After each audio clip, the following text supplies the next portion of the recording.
Olá, boa tarde a todos, boa noite, bom dia. Agora, o horário que você estiver assistindo é o horário certo.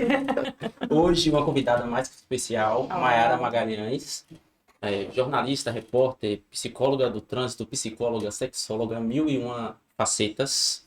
É uma honra estar recebendo Maiara, foi muito difícil conseguir fazer com que ela venha aqui. Mas quase seja uma bem-vinda. ordem. É quase uma ordem. A gente já se conhece tem o quê, Mai? Muitos anos, né? Caramba, 2005. Não, Não 2005 a gente antes. começou a fazer faculdade juntos, Faculdade né? junto, porque assim, eu e Mayra, a gente é da mesma cidade, Vitória da Conquista. A gente estudou no mesmo colégio. Sim. Você era o quê? Uns 4 anos mais velha que eu, né? Aonde, bebê? E aí, a gente escolheu fazer o mesmo curso, a gente vai falar sobre isso também, que foi o curso de jornalismo da UESB em 5. A gente começou. 2005. Mayara, seja bem-vinda. Por Obrigada. favor, faça a sua... Se apresente para quem não conhece, apesar de eu já ter feito as honras da casa. Obrigada pelo convite.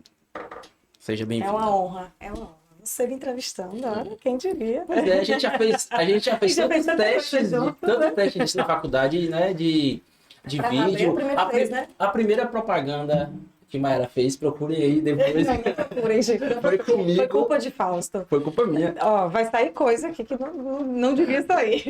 E achar esse vídeo, eu tenho tanta vergonha. Eu tava melhor que você, viu? Muito melhor que eu, muito melhor que eu. Mas vamos lá. esse podcast, ele, especialmente para uma galera que eu trabalho com frequência, que é turma de 16, 17, 18 anos, que chega nessa época da vida e precisa, porque assim é colocado, escolher uma profissão. E eu chamei você aqui especialmente porque você, assim como eu, caminhou por diversas áreas até chegar. Mas a primeira pergunta é: como foi, aos 17, 18 anos, escolher uma carreira? Terrível. Terrível, não sabia para que lado eu ia. Se é que algum dia eu soube, né? Brincadeira. Mas eu não sabia para que lado eu ia. Eu lembro que eu peguei um livro, aqueles livros de profissão, né? Que antigamente não era internet, era livro. Sim. Né? Aqueles livros e fiz uma seleção. Eu ia excluindo. Isso aqui não dá para mim, isso aqui não dá para mim. Aí fechei, tipo, uns 15 profissões. Não tinha relação uma com a outra, nenhuma.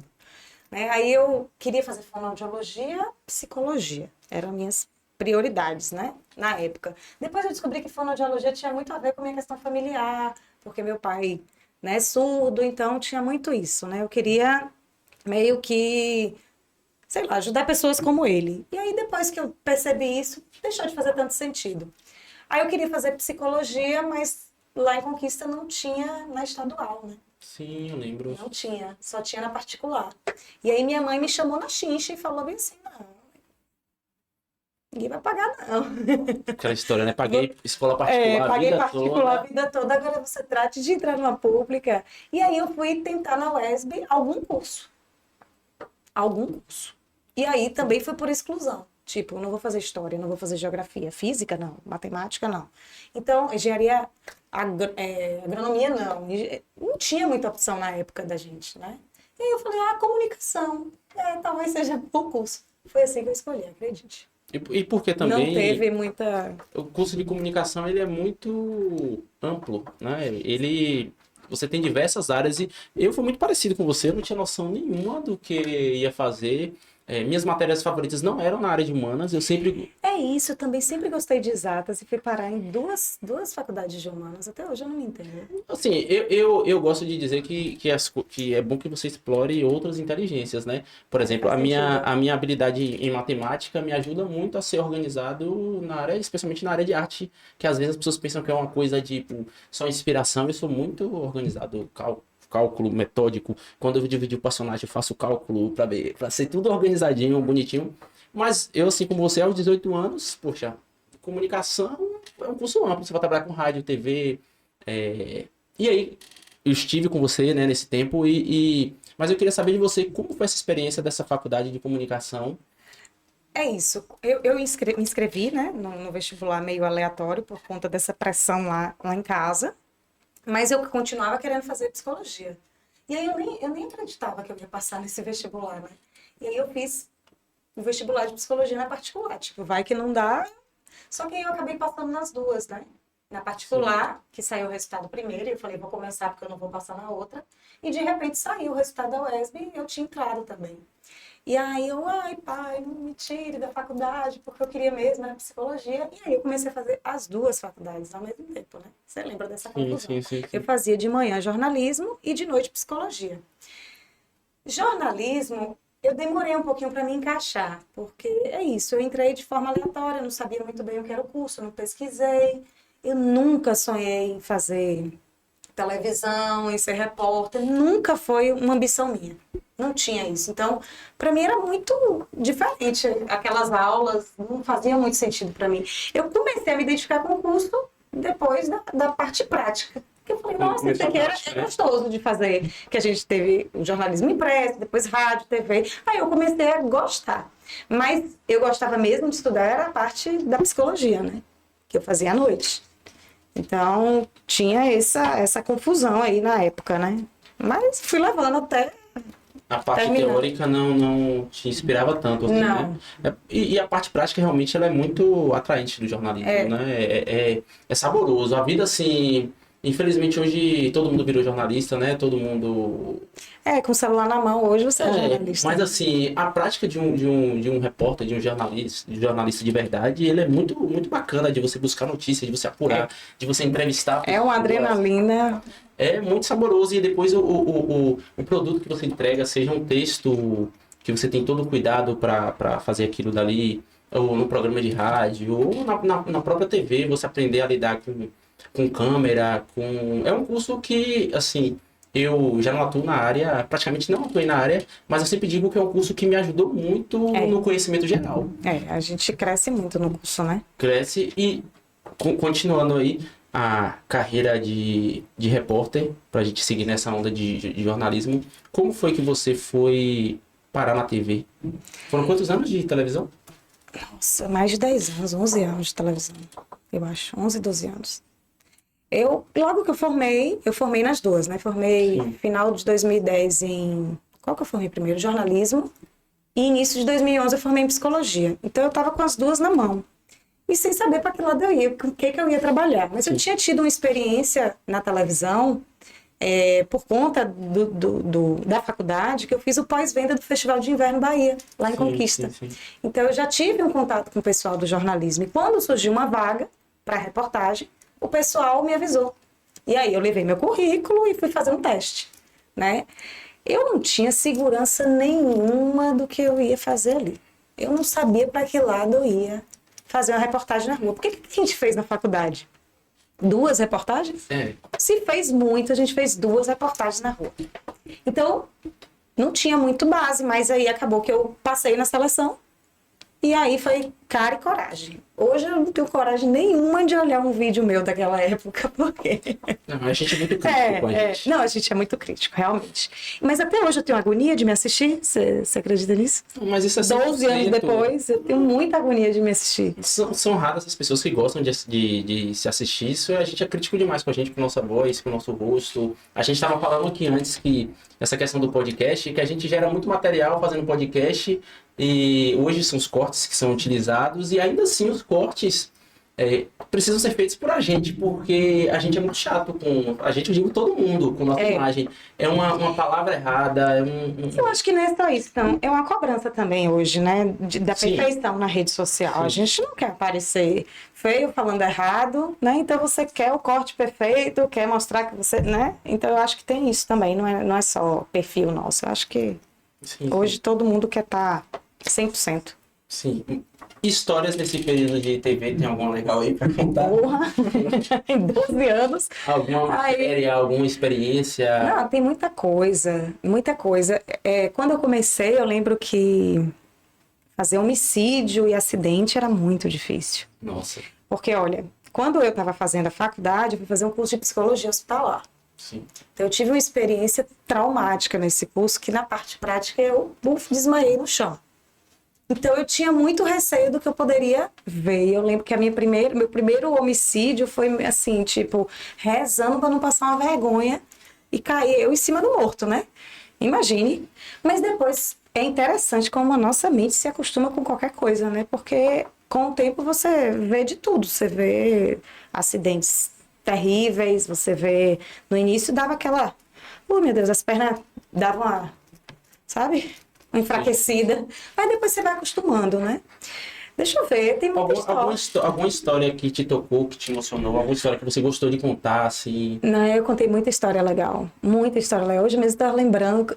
Tem matéria que eu fiz que hoje não dá nem para lembrar, porque se você for fazer as contas, é coisa de maluco. Porque você faz o quê? 2 matérias num dia? Fiquei 12 anos na televisão. Como é que é normalmente aqui em Salvador? Porque a galera tem muita visão da repórter na TV aparecendo bonitinha ali. É o glamour. É o glamour da repórter de TV. Iludido. Como é que é a rotina? Não vai, não. Acorda 2 da manhã, como é que é? Aqui em Salvador foi meio pesado, né? Lá em Conquista era mais tranquilo, né? Por conta... Em Conquista também não acontece tanta A gente cobriu 89 municípios, meu filho, em Conquista. 89? A TV Sudeste cobre 89 municípios. Então, além de cobrir Conquista, a gente viaja, né? Então, tinha isso de viajar muito. Mas quando eu vim aqui para Salvador, eu tive 2 experiências, né? Rede Bahia e Record. A primeira situação era acordar muito cedo, né? Na TV Bahia eu entrava 4h30 da manhã e na Record eu entrava 5 da manhã. Então, eu tinha que acordar de madrugada. Eu saía de casa de noite para ir trabalhar. Com o tempo você acostuma, né? Mas isso acaba pesando também na rotina, né? Não tem para onde correr. Você não quer nem sair de noite, não quer ter mais vida social por conta disso aí. Mas aqui na Record, que foi a minha última experiência, que eu gostei muito de trabalhar na Record, eu entrava às 5 horas da manhã e aí você tem um briefing quando você chega, né? Você pega a sua pauta, bate uma resenha ali, matinal, e sai pra rua para fazer ao vivo. Né? Porque o jornal vai entrar no ar, tipo, não lembro mais a hora. Já, tipo, no seu fim de expediente, você já tava para fazer o ao vivo. Não, no início do meu expediente. Eu começava com o ao vivo na Record, né? Então a gente tinha 2h30 de jornal, se não me engano. Não sei como está exatamente hoje, mas tipo, de 6 a 8h30 da manhã, você tinha que estar ao vivo, o jornal rolando. E aí você fica circulando pela cidade. Você sai com uma pauta, 2, 3, mas tudo pode acontecer enquanto você está na rua. Né? Então, um acidente aconteceu, o que você ia fazer vai para o espaço. Aí você corre para o acidente. Aí, se estiver rendendo lá, você fica. Se não, aconteceu outra coisa, não sei aonde, vai. Ou então tem uma notícia que tem que dar hoje, você vai para outro lugar. Então, a gente fica esse tempo de jornal circulando pela cidade. Então, é uma loucura. Agora, confesso que a parte do ao vivo acaba sendo a mais gostosa para o jornalista. Pelo menos a minha experiência é essa, eu acho que a maioria diz a mesma coisa, né? Acaba sendo... Tem a questão da adrenalina, a questão de você buscar a notícia, de você chegar lá no local, ser o primeiro a chegar, né? Pegar a informação, construir a história e colocar no ar. Né? Então, assim, teve muita situação. Teve época de eu segurar mais de 40 minutos ao vivo, né? E, tipo, você não tem mais de onde arrancar a informação e você vai repetir. Aí alguém grita na sua vida, a audiência tá boa, continua daí. Senhor Jesus, o que eu falo agora? Mas aí você vai, isso aí também, você só vai pegando com o tempo, né? Porque eu vim de uma escola que você fazia ao vivo em 30, 40 segundos, era um negócio bem quadradinho, que era a Globo, né, há alguns anos, e de repente eu fui para a Record que você faz 30 minutos de ao vivo, assim, brincando. Sim, então, foi uma virada de chave, e aí também você tem que aprender tudo de novo, né? Antes você tinha que ser muito sucinto, e se você passasse 1 segundo, tinha alguém gritando loucamente no seu ouvido, e enquanto isso na Record é o contrário, né? Tipo, fica aí, acho que o povo até esqueci que eu tava ao vivo. Eu falei assim, será que tá lembrando? Será que ainda tá no ar? Aí ia. Eu acho falando que essa parte ao vivo, não tem como pausar essa imagem aqui, não? Deixa pausado mesmo, porque ela tá reiniciando de algum bug aí. E falando em ao vivo, assim, para as pessoas também que não conhecem o curso de jornalismo, como é que é a experiência de, ao mesmo tempo, você tá entrevistando uma pessoa, uma notícia pode estar surgindo, uma pessoa falando no seu ouvido, loucura, e a matéria que você ainda tá apurando... Como é que funcionava isso aí? É loucura, mas você acostuma, né? Você vai pegar o jeito da coisa. E aí a prática vai falar mais alto, né? Mas é isso. Geralmente você tem alguma informação, se for uma notícia que você já saiu para fazer, mas se não, se for um factual que a gente chama, né? Sim. Você que vai construir tudo. Então você que tem que procurar as histórias, você que tem que procurar os personagens, quem está envolvido ali, você que tem que procurar as fontes oficiais. Claro que, a depender da situação, tem uma pessoa lá dentro do jornalismo te ajudando, né? Uma produção, tem que falar com a polícia. Aí, às vezes, tenta marcar. Mas tem coisa que é no local, tipo um incêndio. Um incêndio, ninguém vai conseguir falar com o bombeiro, ninguém vai conseguir dar redação. Você tem que, de lá, fazer o possível. E o pior tem a concorrência o tempo todo trabalhando, né? Então, a concorrência conseguiu entrevista e você não, então você tem que estar bem antenado de pegar a informação, fazer a entrevista, procurar, imagens, som. É muita coisa se você for parar, mas quando você acostuma, acaba se tornando muito natural, né? Eu vi uma imagem, assim, esses dias sobre alguns jornalistas, que hoje eles trabalham, você trabalhava como cinegrafista e motorista. Que hoje o jornalista sozinho, simplesmente Ai, gente, mas não é legal, não. Caramba, com um negócio na mão aqui, o celular filmando, o microfone, tipo... Já tem muito isso, inclusive em televisão mesmo, né? Sozinho, exatamente assim, o que eu mais gostava do jornalismo era a troca com a equipe, não tenho dúvida. Tenho muito amigo em televisão, de conquista, em todas que eu passei. E são pessoas normalmente com muita experiência na área também, assim, né? Gente de 30 anos de televisão e tal. Eu fico imaginando igual você que chegou com pouca experiência na TV, o quanto um profissional desse te... Não, mostra o caminho. Mostra o caminho, porque se você for confiar em você, você não sabe. O que a gente aprende na faculdade é muito distante do que você faz na prática. Muito. É muito distante. Tanto que eu sou a favor de, por exemplo, a gente teve disciplina de telejornalismo na faculdade. Para mim tem que ser uma pessoa que está trabalhando na televisão naquele momento. Tipo, profissional. Porque as coisas mudam o tempo inteiro, a linguagem muda, o formato muda. Hoje já está totalmente diferente. Hoje, se você voltar para a TV Sudoeste, já é outra televisão. Com certeza. Não, a Globo, inclusive, ela fez uma mudança grande, né? De, acho que 3 anos para cá, de totalmente... A Globo de forma geral, não é só a TV Bahia, não. Mas a TV Bahia eu sinto que foi um pouquinho mais forte, né? Por conta dos resultados de audiência que tem aqui, né? Exatamente. Buscando essa questão de audiência, buscando também se adequar também à atualidade também. Hoje e se aproximar das pessoas, né? Porque hoje em dia tem internet, tem Netflix, tem tanta opção que para a pessoa ficar na televisão, você realmente tem que gostar. Você assiste televisão? Eu assisto. Se estiver passando alguma coisa relacionada a esporte que eu quero assistir muito, eu assisto, porque hoje tem muitas ferramentas para você assistir. Eu não imagino assim, se você falou assim, você ficar 30 minutos, 40 minutos no ao vivo, tipo, eu parar e ficar acompanhando, não tem... Tem um público que é fiel à televisão, né? Sim, tem um público que é fiel. Mas, por exemplo, o público jovem não se interessa por esse tipo de jornalismo, porque se você pode ter a informação, né, na hora que está acontecendo ali no seu celular, na sua mão, você vai esperar da meio-dia para você ter a informação? Não. Entendeu? Você vai esperar da de noite, porque antigamente era assim, né? Você esperava chegar a hora para você. Programa de esporte para você ver os gols da rodada. Hoje, meu Deus. Na hora surreal. Agora, Maiarinha parte 2. Psicóloga, especialmente na área de trânsito. De trânsito. Assim, como funciona esse trabalho de eu acho que eu acabei ficando na área de exatas. Sim. Nessa área de atuação aí, porque durante o curso de psicologia eu me identificava com essa questão dos testes, né? Porque tinha alguns testes mais concretos ali, com resultados, que você, né, trabalha com números e tal, eu gostava. A maioria dos alunos de psicologia não gosta. Sim. Gostam de coisas mais subjetivas, e eu gostava de coisas assim. E aí, no final do curso de psicologia, eu fiz primeiro eu fiz um curso de capacitação, que era o exigido na época para você ser perita do trânsito, e era suficiente. Depois eu tive que fazer uma pós, porque passou a exigir a pós em psicologia do trânsito, aí eu fiz. Mas até hoje eu atuo na área. Então, o que eu faço? Eu faço o exame para tirar a habilitação. Então, primeira habilitação, renovação, eu faço. Aí eu aplico os testes, que são os testes já pré-determinados pelo Detran e pelo Conselho de Psicologia. E é isso, aprovo ou não os candidatos. Hoje o processo mudou muito? Não, mesma coisa. Mesma coisa? Mesma coisa. Ainda tem entrevista? Tem entrevista. Tem entrevista, aplicação de 6 testes hoje. Testes de atenção, personalidade, memória e raciocínio. E é isso. Alguns testes são os mesmos, de sempre. Alguns que eu acho que é legal que seja, Sim, né? sim.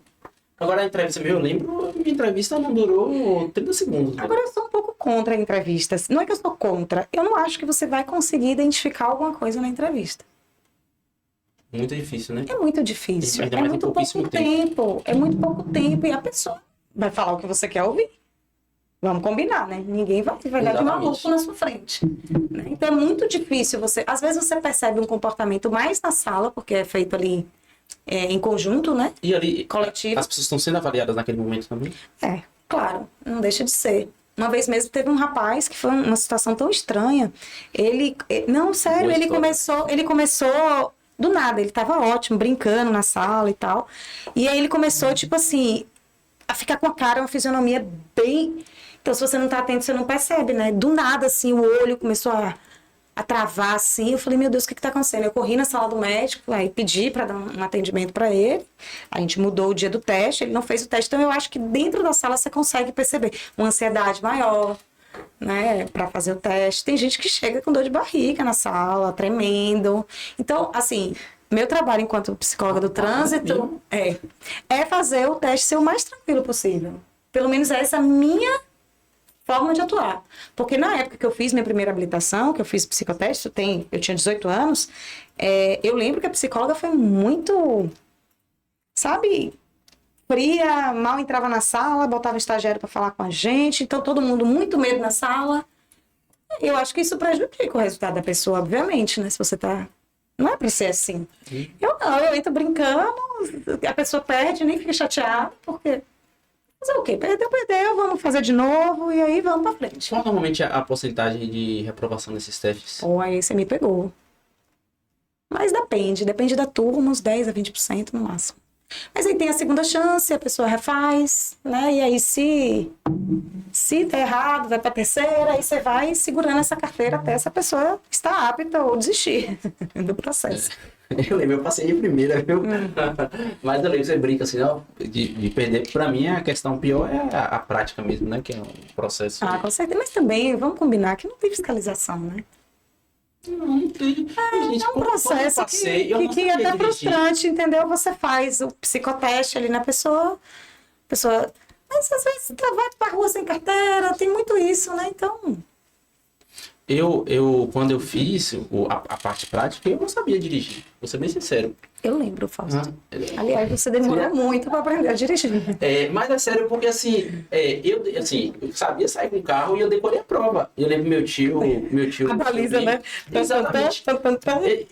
Eu era aquele, ali na Ribeira, eu sabia que naquele outdoor ali, eu tinha que botar a terceira, então eu decorei tudo. Sou um cara tranquilo, então eu passei de boa. Mas eu não sabia dirigir, tanto que nos primeiros 6 meses, Ave Maria, arranhei o carro de lá pra cá. Então, ninguém sai da escola. Até, assim, não sei como são as outras autoescolas. Agora, eu mesmo, eu não tive um ensinamento... Não ensina, não. Não ensina, não. É tudo como absurdo, tudo na vida, tipo, você tem que praticar pra negócio andar, né? Exatamente, é um processo legal. Mas você continua, então... Continuo, eu atendi 2 clínicas de trânsito. E adoro. Eu acho que eu gosto de sala de aula. Aí, tá vendo? Talvez ainda surja uma outra... Eu acho que eu gosto, porque eu vou, assim, feliz da vida. Falando em sala de aula, que aí Mayara foi pra Mayara parte 3. Como sexóloga. E uma parte especial que é... Eu tô em várias escolas de Salvador e tenho contato com adolescentes diariamente. E tava conversando até com você que eu vejo isso assim, falta... Não só um profissional de sexologia na conversa com os adolescentes, porque eles se sentem muitas vezes sem ninguém para conversar, mas especialmente eu percebo um despreparo dos docentes e da coordenação de forma geral para lidar com isso. Quando surge algum problema, alguma coisa... Conte aí pra gente com as experiências que você já teve com essa galera em sala de aula, como foram essas experiências Eu percebo primeiro uma resistência muito grande das escolas. Sim.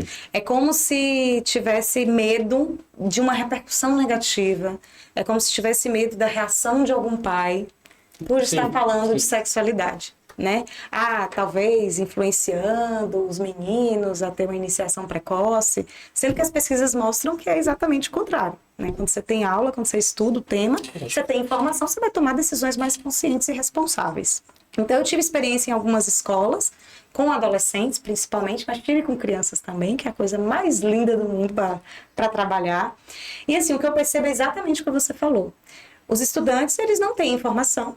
Por mais que a gente acredite que está tendo mais Com a internet, informação, né? por causa da internet, Isso ou é algo porque que me estamos... assustou, porque assim, se os meninos têm acesso à internet... Mas me assustou também, na primeira vez que eu fui. Porque a gente não teve... Você teve educação sexual na escola? Não. Não, a gente tem no máximo, tipo assim, ou você vai engravidar ou você vai pegar uma doença, então cuidado. Não é assim? Assim, É basicamente isso, né? Mas você tem dúvidas.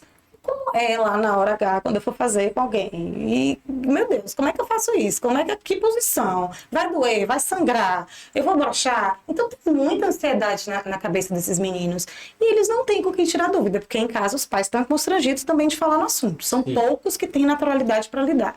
E aí chega na escola, também ninguém fala. É como se o assunto tivesse que ficar sempre ali nas entrelinhas, né?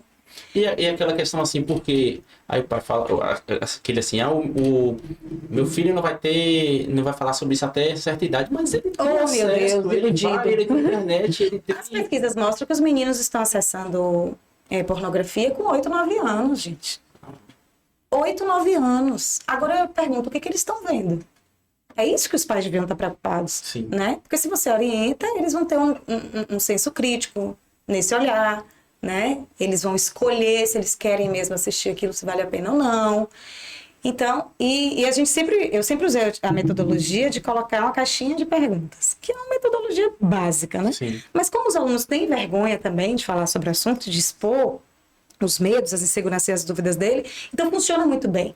Então, não precisa você colocar seu nome, você coloca a caixinha, às vezes deixa a caixinha até mais de um dia lá, e pronto. Na primeira vez que eu fui, eu achei que não ia ter perguntas. Inclusive, a coordenadora me ligou, Mayara, ó, tem 3 perguntas aqui. Então, venha com a palestra preparada, e eu preparei, eu falei, eles não vão falar, eu falo. Aí, no intervalo, antes de eu chegar, mais de 50 perguntas eles colocaram. De tudo que vocês imaginarem. De tudo. De tudo que vocês imaginarem. E aí, me assustou. E eu me lembro que teve uma vez também que tinha uma professora do lado. Ela fez questão de ficar do meu lado como se fosse para me ajudar a lidar com os meninos. Na primeira pergunta, ela ficou roxa, vermelha de vergonha. Aí ela saiu de fininho e fiquei eu. Ela ficou lá no fundo, não interferiu mais. Então, realmente, existe esse despreparo dos educadores. O constrangimento, porque às vezes você não sabe lidar muito bem com sua sexualidade, você não teve educação sexual, e aí como é que você vai lidar com as perguntas dos alunos? Sem falar no tanto de coisa que está rolando hoje em dia. Né? Porque hoje tem inúmeras nomenclaturas, inúmeras... E eles estão cientes, né? De certa forma. Mas as inseguranças são as mesmas da minha época, da época dos nossos pais, as mesmas. Tipo, e se eu broxar, o que eu vou fazer? De perguntas assim que eu falei, não, peraí, colégio particular, criança, adolescente com 17, 18, 19 anos, perguntando se pode engravidar com sexo anal, é desse nível para baixo as perguntas. Insegurança se deve ter a primeira relação ou não, muita coisa, com o tamanho do pênis, com o tempo de ejaculação. Quem tá falando isso com esses meninos, gente? Ninguém. E claro, assim, que tem que ter um cuidado para adequar a linguagem, né? A idade, o conteúdo, a idade. Tipo, com 17, 19 anos, eu vou responder o que eles me perguntarem. De boa. Mas os meninos de 8, 9, 10 anos, poxa, o que eu tenho que falar com esses meninos? Tem coisas que eles não precisam ainda lidar. Né? Então, eu vou falar de hormônio, vou falar das mudanças que vão acontecer no corpo dele, né? A menstruação nas meninas. Gente, tem que coisa pior do que lidar com a menstruação? E se você não tiver pai e mãe para te explicar, enfim, é difícil, né? Então...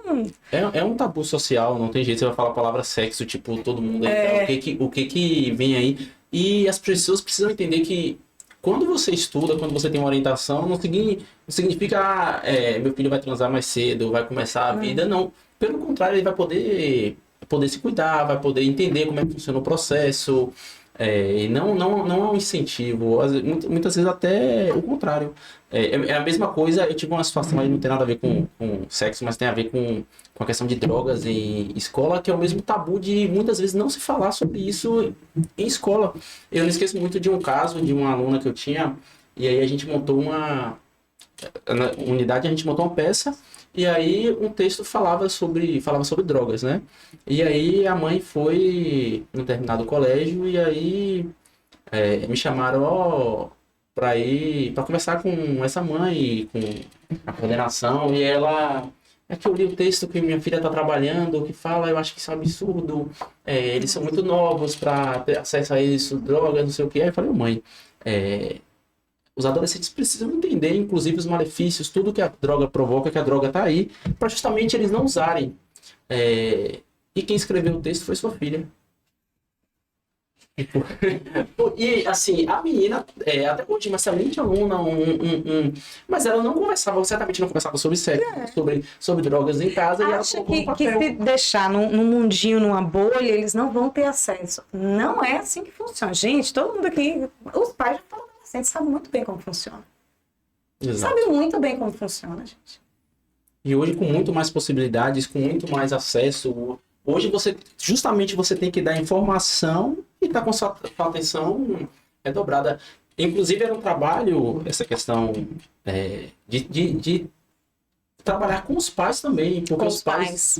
Teve um colégio que eu fiz, mas fiz virtual. Tipo, os pais reuniram só os pais para tirar dúvidas. Porque quando um pai me procura, um pai, mãe, a primeira coisa é como é que eu começo a falar. Porque às vezes ele até quer, ele sabe que é importante fazer isso, mas ele não sabe por onde começar. Como é que eu chego nessa criança, nesse adolescente? Isso é um problema. Eu acho que a maioria dos pais, pelo menos a nossa geração... Oh, Deus. Eu nunca tive, não lembro de ter tido qualquer tipo de conversa com os meus pais. Minha mãe só falava da questão da gravidez. Ela batia firme e falava assim, não chega com o filho aqui não, que não ajuda a cuidar. Até hoje ela tá me pedindo neto e eu nada. Até hoje eu tô com isso na cabeça. Minha mãe é a mesma coisa, gente. Até hoje. A geração nossa não Até hoje. Ó, minha irmã tinha dor de barriga pra ir no motel. Porque ela tava com medo da minha mãe descobrir. Mas ela ia. Com dor de barriga, mas ia. Entenda, você cria um negócio de medo que não ajuda em nada. Só prejudica. Aí cria esse trauma, sabe lá Deus com quem vai, sabe lá Deus se vai estar se cuidando ou não. Entende? Porque você tá ali querendo criar um ambiente de medo, de punição. Não é assim. Orientar e deixar o diálogo aberto, né? Esse é o objetivo. E a gente percebe que quando tem essa comunicação em casa, a minha primeira vez é mais tranquila, né? Eu não estava tão ansiosa, não estava com medo, né? Eu conversei com meus pais. Então, tem uma visão diferente Não tenho dúvida. da questão sexual. Eu não tenho dúvida, quando eu tiver filho, eu vou pedir uma orientação para conversar sobre esses temas. Por mais que você ache, você é um cara mente aberta, não sei o quê, mas você precisa de uma orientação de profissional, alguém para te ajudar. Importante. Para te ajudar nesse sentido, saber lidar com as diversas questões que hoje uma criança, um adolescente, ele tem. É um mundo muito diferente. Parece que pouco tempo, sei lá, 20 anos atrás mas hoje o acesso à informação... A gente é a geração da transição, né? A gente pegou tudo acontecendo. Exatamente. Né? Exatamente. E aí, aí, Mayara, jornalista, psicóloga do trânsito, sexóloga, muitas outras coisas, a gente estava falando aqui sobre a questão a maior indecisão agora, além de escolher a profissão, é vocação, o dinheiro. É complicado. Essa matemática aí. Essa matemática. E existe uma ilusão muito grande sobre realmente o que vai dar dinheiro. Porque, isso aí é complicado. Porque as pessoas ainda têm um pensamento, especialmente os pais. Eu vejo assim, às vezes eu me assusto com alunos meus que falam, eu queria fazer tal curso, mas meu pai não deixa. Caramba. Hoje, isso é meio frustrante, né? Hoje ainda existe isso, sabe? A gente sabe, existem profissões que você tem um caminho com mais, vamos dizer assim, facilidade. Pro dinheiro, mas qualquer área você tem mercado. E qualquer área é difícil. E qualquer área é difícil. De alguma forma. Minha mãe, graças a Deus, ela sempre falou isso. E eu falo pra ela, minha mãe, você devia ter me botado pra fazer um negócio que desse dinheiro, não fosse difícil. Mas ela fala, não, pra quê? Pra depois você passar na minha cara? Não, tem que fazer o que você quer. Mas realmente, eu ainda acho que é carente de informações pra você decidir, com 17, 18 anos. Mas ao mesmo tempo, realmente, que adianta eu fazer medicina porque é um curso que vai me dar dinheiro, sendo que eu não sei nem lidar com pessoas, sendo que eu tenho dificuldade com sangue. Acostuma. Eu, por exemplo, já tenho uma maior dificuldade com o hospital. Esses dias eu fui visitar um amigo que estava internado, eu passei mal, ele cuidou de mim. Aí eu fui embora extremamente constrangida. Então, assim, não é para mim. Aí adiantaria eu estar fazendo um curso desse? Talvez eu me frustrasse, jogasse a faculdade fora e não fosse ter sucesso financeiro também, né? Agora, tem profissões que são difíceis? Tem, mas é isso, né? O destaque também depende muito do que você vai fazer. Quem for fazer medicina, passe 15 dias no hospital antes. Eu sugiro. Saiba, porque para você saber o que você quer mesmo, eu estava até conversando semana passada com o Léo, aluno meu, que na época que eu fiz o primeiro vestibular não era Enem, né? Era outro sistema. E provavelmente com a pontuação que eu tinha feito, eu por exemplo, teria passado em medicina. Imagine se eu tivesse escolhido medicina naquela época da minha vida, porque provavelmente eu teria feito, porque você com 18 anos, se você tem a possibilidade de fazer medicina, você vai fazer. O que seria da minha vida? Será que eu teria me adaptado? Eu agradeço por eu ter tido a possibilidade de seguir o meu caminho. De escolher, né? De escolher e de conseguir... Não, eu acho que sua trajetória é a prova de que pode dar certo em qualquer área. Porque quando você fala artes cênicas, teatro, você fala, menino, tu não vai ganhar dinheiro, não. Então, assim, você tem que ter seu jeito, né? De conseguir as coisas, de fazer uma coisa diferente. Eu acho que você acertou nisso aí, né? Fez diferente e deu certo. Agora... É complicado. Assim, eu sou chamado todo ano para dar aula para a galera de terceiro ano sobre a área de artes cênicas, como é que é o mercado, porque tem alguns alunos que querem fazer, mas tem essa lenda e não é, de que o mercado, você não vai ganhar dinheiro, tipo, tinha uma menina mesmo que estava em dúvida entre fazer direito e artes cênicas, depois ela acabou fazendo as duas, está fazendo os dois cursos, porque se ela queria uma estabilidade no direito, eu falei, filha... Ela queria um dinheiro, né? E queria ser feliz. Sim, mas o mercado de direito hoje não é melhor do que o de artes cênicas. Não é. Caramba. Não é mesmo, assim, se você... Eu digo, o mercado... Aí eu chego, apresento as possibilidades, eu não coloco quanto eu ganho, nada disso assim, mas assim, eu trabalho com isso tem essa quantidade de alunos e coloco que você tem mais de 20 tipos de profissão na área de artes cênicas.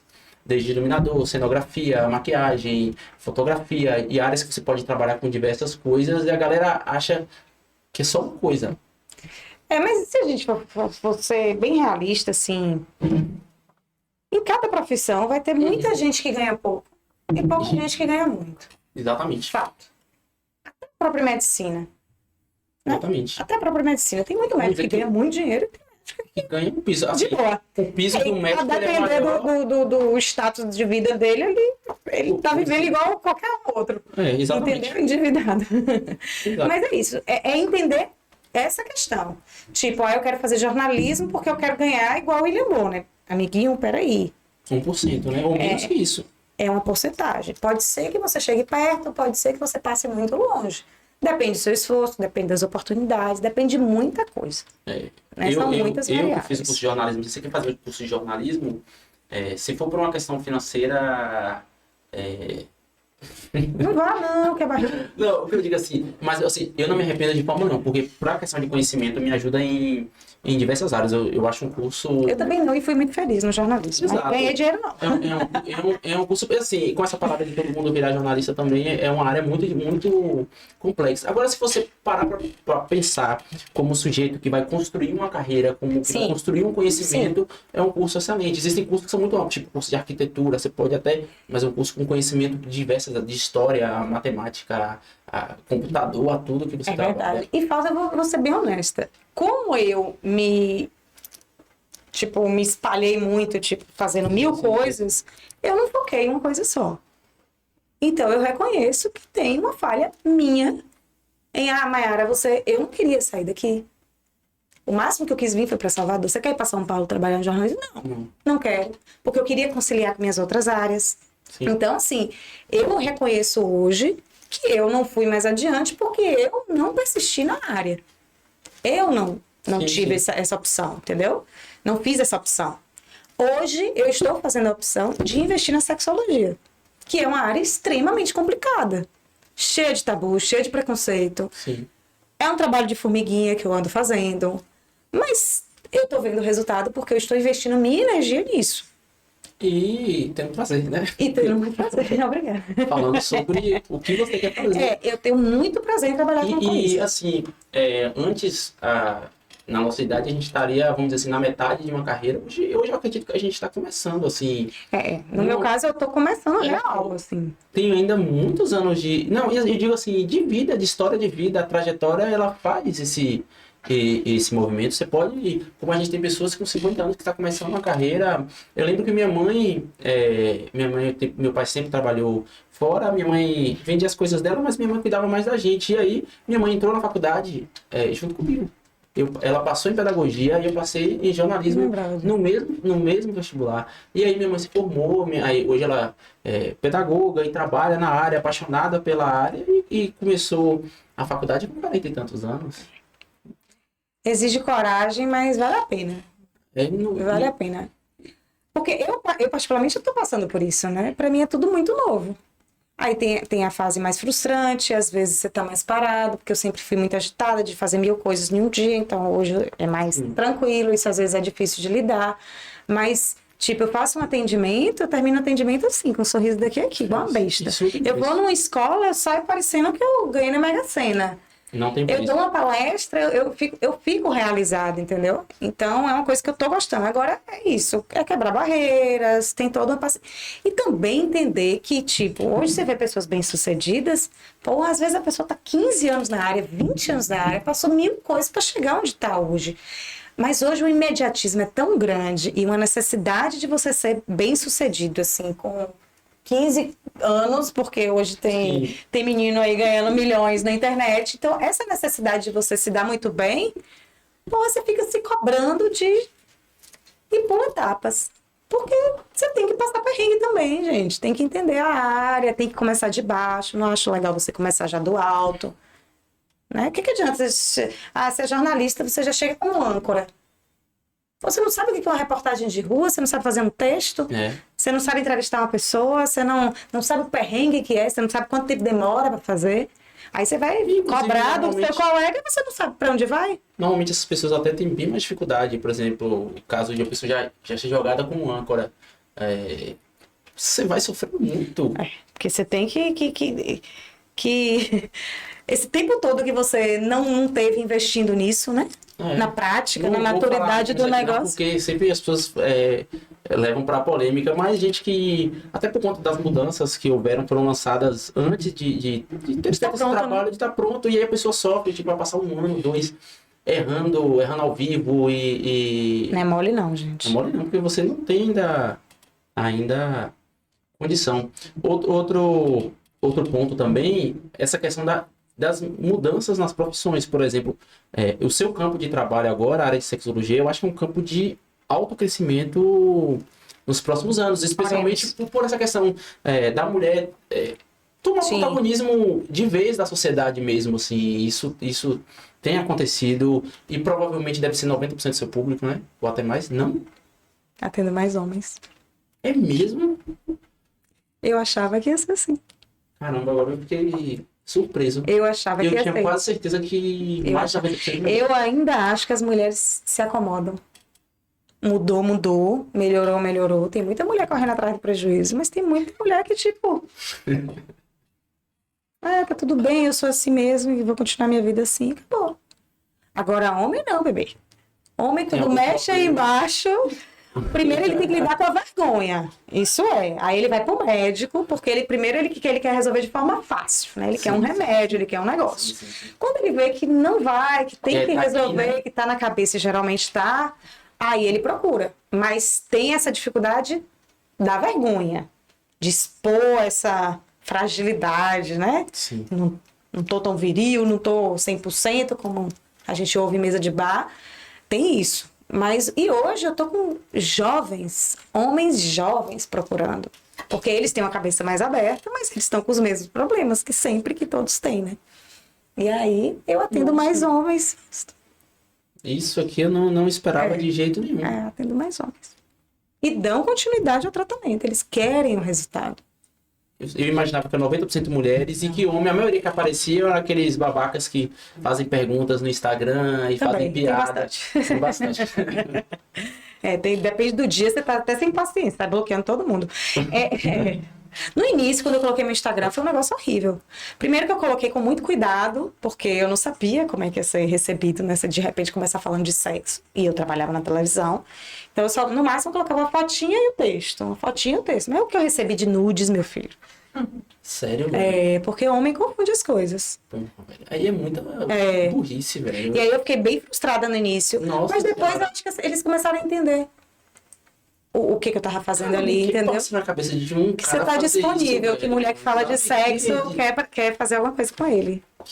Ou com qualquer um, né? Sabe, Homem das Cavernas, velho. E é um tipo bem estranho que aparece. Não, Até mas hoje, de vez em quando. A gente tem ainda uma sociedade repleta de Homem das Cavernas ainda, assim. Tem muito ainda, Ainda infelizmente. vai demorar muito, mas eu acredito muito que seu mercado é um mercado de expansão. Primeiro que tem pouca gente no mercado que trabalha É verdade. Tem as pouca pessoas estão gente. procurando, é uma necessidade, não é algo assim supérfluo, não, é uma necessidade social. Eu vejo que é uma necessidade dentro das escolas e o mercado de crescimento. Assim como eu falava assim há 10 anos, falando do mercado de teatro, eu falei, não, o mercado em alta expansão, as escolas não têm, é uma necessidade, as pessoas precisam falar melhor, as pessoas precisam ser mais criativas, as pessoas precisam trabalhar em grupo, e a realidade, assim, é acreditar e seguir o E trabalho. insistir, né? É verdade. Insistir. Tomara, Deus, que você esteja certo. Não, vai dar certo. Mas eu acredito também, eu acredito. Até porque, até esses dias, você só sabia que existia sexólogo no mundo que tinha Laura Miller no Altas Horas. Sim, sim. Mas assim, perto de você... Foi muito importante. Muito. Mas próximo, assim, da gente. Você conhece Não, médico, você conhece eu não dentista, você conheço, conhece né? advogado, Sim. mas você nunca viu uma sexóloga na sua vida. Aqui na Bahia só tinha a doutora Gilda Fux, que está Sim. até hoje na rádio, né? Fora isso, quem é a referência tem. que vocês têm? Um amigo, uma Não tem, amiga. gente. Então, eu entendo que hoje eu estou apresentando para muita gente isso. Sim. Né? Então, eu também tenho que ter paciência. Tanto para o resultado de paciente, de trabalho e tudo, como para essas pessoas que ainda lidam de forma errada com a questão, entendeu? Até Sim. você ir quebrando. É um processo de formiguinha. A entrada na escola, como você falou, eu coloquei no primeiro momento, mas depois a galera, pô, isso é muito bom. Esses dias eu fiz um trabalho que eu fiquei apaixonada também. Eu fui na rádio dar uma entrevista para falar de sexualidade, falando de primeira vez. Aí, durante a entrevista, o presidente da AMA, que é uma instituição, uma associação que cuida de crianças autistas e adolescentes, ligou. E eu nunca tinha pensado nisso, né? Ele ligou e falou, se a primeira vez é difícil para qualquer pessoa, como você acha que é para um autista? Nossa. Minha cabeça fez assim. Caramba, tipo, eu não estudei isso na minha pós, eu não estudei isso em lugar nenhum. Aí ele, você topa dar uma entrevista? Fazer uma palestra para pais e mães de autistas ao vivo? Desafio, hein? Aí eu falei, topo. Filho, Não vai eu fui atrás de todos os profissionais que eu conheço da área. Quase ninguém tinha material ou sabia do assunto. Falei, peraí. Aí danei a estudar e me apaixonei por esse tema. Depois surgiu esclerose múltipla. 2 convites para falar com o público. Hoje eu tenho paciente com esclerose múltipla. Então, assim, é muita coisa que tem aí por trás, né? Mas é isso. Uma coisinha de cada vez. Vai dar bom. Mas pra gente encerrar, passa aí seus contatos, né? Não é fácil de achar hoje, né? Mas o Instagram, pelo menos. O Instagram é sexóloga Maiara Magalhães. Maiara com Y. E é isso. E você tá aí lá tem meu programa WhatsApp. também. Não esqueça de divulgar, não, velho. Olha, envolvida aqui na conversa. Então, a gente começou agora um programa sobre sexualidade no BNews, que é muito parecido com esse formato aqui. Sim. Toda terça e quinta, 7 horas da noite. Então, cada programa a gente tem um tema sobre sexo que a gente aborda, e sempre levando pessoas comuns para contar a experiência, mas também especialistas, né, para dar dicas, orientações. Temos repórter na rua pedindo a opinião da galera. Nossa. É um programa que está sendo bem leve, bem gostoso de fazer. E aí ele é transmitido no BNews, _ oficial, que é o Instagram do BNews, e também no BNews TV no YouTube. E é isso. Tem a minha rede social, que eu estou sempre postando conteúdo, que também é outra coisa que, Dá trabalho, mas eu gosto de fazer. Tem meu direct lá, respondo sempre que posso. E também lá já indica. E tenho também um curso online para mulheres que têm dificuldade de chegar ao orgasmo. Né? A gente está com agora... consegue ter acesso através do Instagram também, né? Pelo Instagram. A gente está com a lista de espera, né? Para fazer um lançamento em breve de novo, mas já fiz alguns. E já tem algumas mulheres aí fazendo esse curso. Que é uma coisa também que as mulheres precisam se abrir, né? E é triste. E também diretoras, coordenadoras de colégio, inclusive algumas que eu entreguei material, tipo, abram a mente, deixa que uma profissional oriente os alunos para a gente não ficar em conselho, falando besteira, para a gente não saber orientar o aluno, porque eles vão perguntar, porque eles têm necessidade, a gente não adianta fingir que isso não acontece, que isso E hoje, com orientação sexual, identidade de gênero, tá tudo dentro de uma sala só. Exatamente. Se o professor não estiver preparado para lidar, terrível. Não dá, exatamente. É terrível. Porque a desinformação é pior do que a falta de informação. Concordo. E hoje a gente tem um mundo de muita desinformação. Né? A internet está aí para isso. Então, Maiarinha, muito obrigado. Obrigada muito feliz de te receber aqui. Depois de tantos anos, entrevistar a Maiara. Um beijinho, galera. Até mais, viu? Mais um Spatium Cast. Tempo. Menino, mas passa rápido, né, velho? Nem sempre.